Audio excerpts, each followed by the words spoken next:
to the Binge List. I'm your host, Paul Chappell, and today we are reviewing Carnival Row, a fantasy series on Amazon Prime starring Orlando Bloom, Cara Delevingne, Jared Harris, Indira Varma, and a bunch of other actors on the British side of the pond.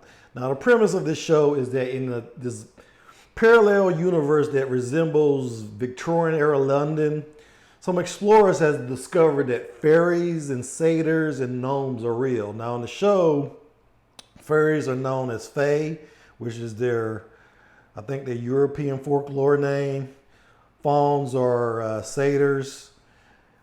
And a satyr, in case you don't know, is a half goat, half human creature. Kobolds are gnomes. And there's a bunch of other creatures that are real in this show. And the premise is that there has been this war between the Burg, which is Victorian era London type empire in this series, and another empire called the Pack. And now the Pack don't get a lot of exposure in the series, but you see them in a few scenes. But mostly the Burg is in defense of these fantasy realms where the Fae and the Faun live. And as a result of this war, many of these Fauns and Faes have left their homelands in search of a better life in the Burg. So that creates a lot of conflict. Orlando Bloom's character was a soldier in the war, and during the war, he of course fell in love with a fairy named Vignette. Stone Mouse, played by Cara Delevingne. And I'll just go ahead and point out right now, I do have a big crush on this actress, ever since I think I saw her in Suicide Squad. So I might be a little bit biased about her, but I did think this was a very cool series. I've read a few reviews just trashing it, but the characters in this show really stood out for me, and I can't get over how much I cared about them throughout the series. The fantasy world was very engrossing. It felt like a lot of thought had been put in by the writers on how this society worked, how the magic works in the society, how the human characters were able to keep down these other characters who are basically a little bit more powerful in a lot of ways than the human characters. So it really was engrossing, and I just feel like the best realized world I've seen since that other fantasy series that happened on HBO, and I can't quite remember the name of that series. Anyway, there's a number of mysteries on this show. Orlando Bloom's character, Rycroft Philoscrate, everybody calls him Philo. He's a detective for the Burg police, and when the show begins, he's chasing down a Jack the Ripper type counterpart in this world. In fact, they refer to him as Jack. And he's killing fawns, I believe it was. And at the same time, we follow the story of Vignette Stone Mouse. She's trying to get passage to the Burg, and she is in a ship that is transporting her across the ocean. They don't really give you a lot of geographical references. If there was any criticism I would make about the show, that would be the first one. So you don't really understand how far the Burg is from the fairy homeworld and the faun homeworld.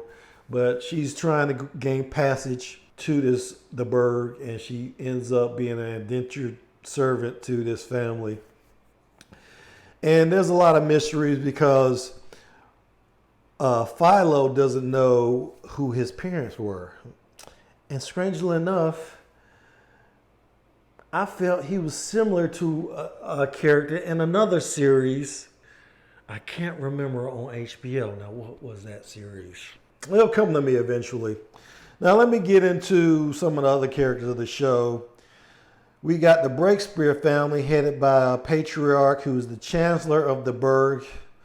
His name is Absalom Breakspear, played by Jared Harris, and his wife, Piety Breakspear, played by Indira Varma. Now, they provide the show with a little bit of the political intrigue.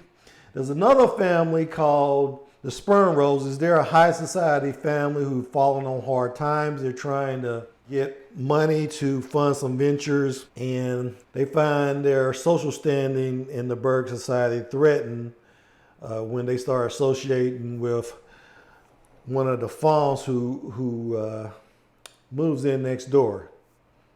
He's played by a very great actor named David Gayassi. And the female of this family is played by Tamsin Merchant. She plays a character called Imogen Spernrose. And she started out as being my most hated character. I think it's dreadful that the burg abandoned, turning up to the ravages of the pact. Taking in an unfortunate such as yourself is the least we can do. You'll need to clean your nails before you serve me tea again. She gradually became one of my favorite characters, which I thought bears some similarities in another series I won't mention. Anyway, you're probably asking yourself right now, did I have any problems with the show? Yes, I did. There was a couple of things that I had a problem with. The political messages in the show were a little bit heavy-handed. There was an obvious parallel with what's happening in the show and what's happening in our current administration with Trump and the immigration situation. Now, I can understand why Victoria-era humans would have a problem with the satyrs, the half-goat, half-human. They're really terrifying to look at. And that has some parallel to with Mexicans. They're brown skinned. They speak a different language.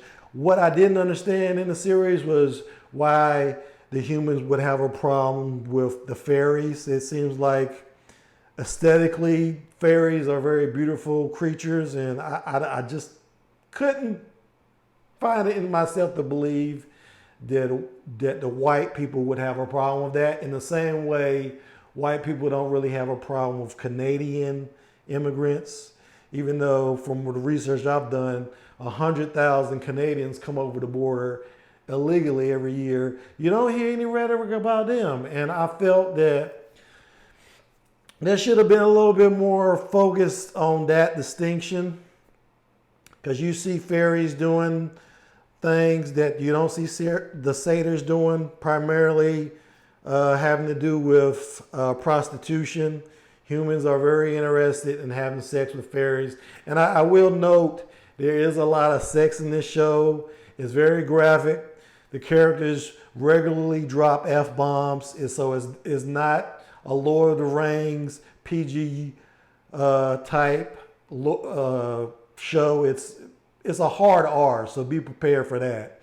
But ultimately, I did like the show. I felt like if I had any other complaint, it would be Orlando Bloom. I felt like his acting was a little bit wooden at time, but he's there for, let's face it, he's there to attract the ladies, and attract them he will, because there's a couple scenes where he was pretty much naked, and you can see he's been working out.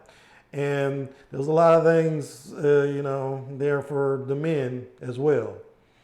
Cara Delevingne gets completely naked on this show. So there was that. But other than that, I really can't think of any more things to criticize. Ultimately, it was a well-produced show. It just is probably going to raise the game, and it's probably going to put Amazon Prime on the map. But that's all I got for today. I would like to thank my subscribers and encourage you, if you haven't subscribed yet, go ahead and hit that subscribe button. Give me a like, give me a comment. And then until next time, I will see you when I see you. Thanks for watching.